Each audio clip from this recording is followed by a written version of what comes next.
I'd like to issue a disclaimer saying that nothing in this video should be considered or intended as legal advice or advice of any sort. In this video, I'm going to talk about why it is necessary to plead specific facts when we're talking about fraud in the context of an agency relationship. In an agency relationship, fraud, what I like to call is that it basically manifests itself in its ultimate form, and this is because it's nothing more than a state of mind. And in an agency relationship, especially when we're talking about direct liability, then the representation is made by the agent, but the principal's direct liability for fraud is the fact that he possesses a dishonest mind, right? So it only suffices that he has a dishonest mind and that the agent himself makes the representation. So as long as he does possess a dishonest state of mind, the principal will be liable for fraud. So there are various circumstances that demonstrate the fraudulent mind of the defendant principal. In previous videos, I talked about how the dishonest mind is found, and for the sake of convenience in this video, I'm going to once more say that fraud is fraud by the defendant principal is found where not only the defendant has the necessary state of mind, which means that he has intention for the representation to be relied on, but also that he has knowledge of the facts that falsify the representation, but also that he knows that the representation is being made, right? And there's basically two ways of proving that. There might be more, but there's like two principal ways. One is basically when the principal has authorized the representation himself. When the principal has authorized the representation himself, expressly authorized it, okay? And here I just want to make a little pause and state that I'm not talking about something that is within the agent's express or actual or ostensible authority, right? Because that is not express authorization of the representation. That would just qualify for the representation to have been made in the agent's authority, but that wouldn't qualify for fraud. For fraud, the agent needs to be the principal needs to be knowledgeable of the making of the representation himself. He must be suspicious. He must know of it, right? So there must be certain circumstances that point towards that direction.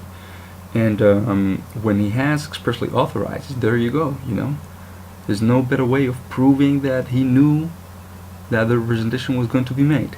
And there is another way also, when he has not expressly authorized the representation, but he has himself deliberately employed an ignorant agent in the expectation that as a result of that ignorance, he is going to misrepresent the truth to the third party.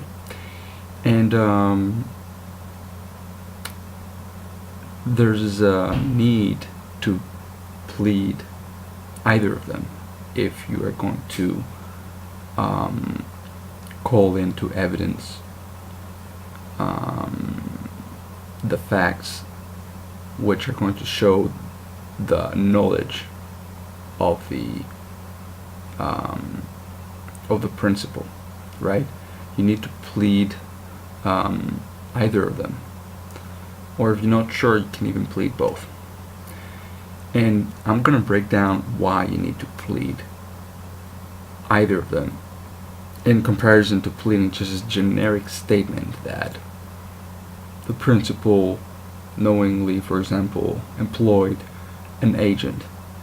Okay, he knowingly employed an agent who was ignorant you can just plead that statement. But if you really want to call evidence that he authorized the representation, that would be, that would be a different thing. Just think about it. Of course, the agent may be ignorant of the truth. Okay, so you may be deceiving yourself, but you may basically, based on that statement, call in evidence, documentary facts or oral evidence that show express authorization, right? But you haven't pleaded the authorization, so the other side, right, the principal defendant, is not going to know how you're going to, what kind of circumstances you're going to call into evidence in order to show how he knew that the representation was going to be made.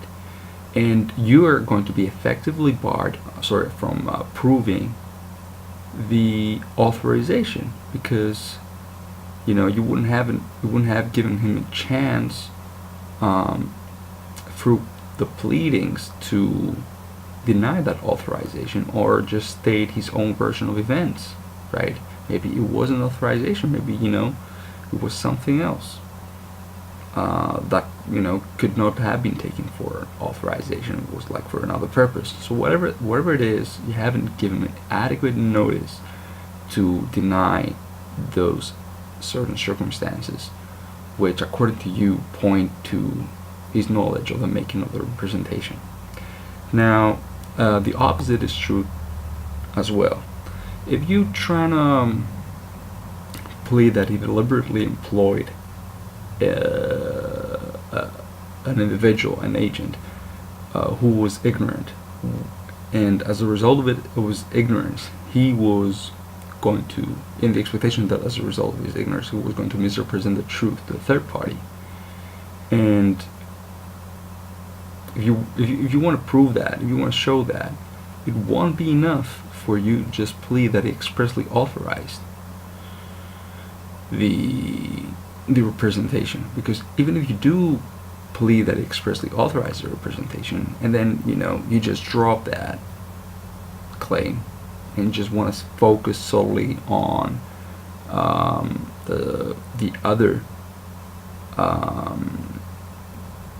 way of proving that he knew, which is through employing deliberately an ignorant agent.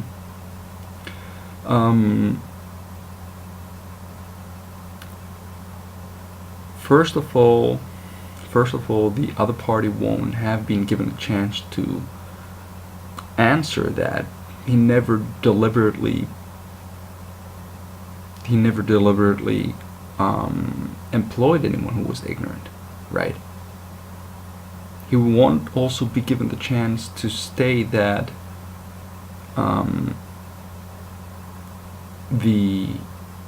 that he knew the representation was going to be made because of the circumstances, or because he was, as a result of the certain ignorance, he was expecting the agent to make the certain representation, or that a question was going to be asked of the agent that he was going to answer under the circumstances. So he will plead an entire set of circumstances which are going to which will attempt to dismiss your claim, right? So he needs to have adequate notice of the case law and of the line of authority that you are basically referring towards, showing that he had certain knowledge. So you can plead both, which is fine. And